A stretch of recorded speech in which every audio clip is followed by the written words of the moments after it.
Hello po mga ka-DIY, mga kakuting-ting. Update ko lang po kayo sa aking bill. Na dating bill, saka ngayon po nagkaroon ako ng mga solar system.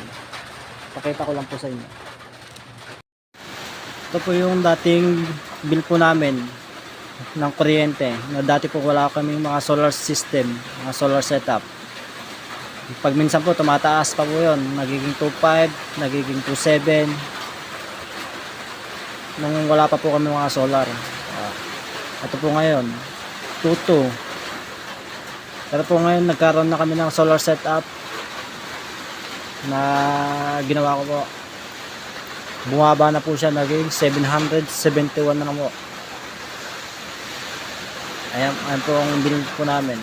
Bababa pa po yan.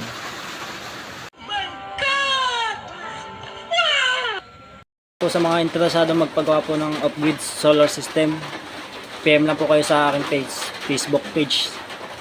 Kita nyo po, dati na aming binabayaran 2.2.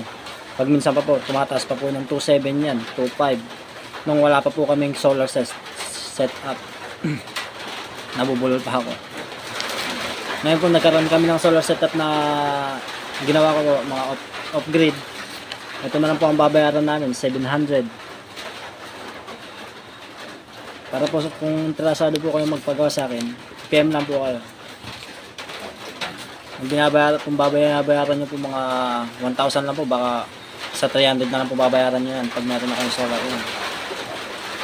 No brownout pa po kayo, no bill pag solar.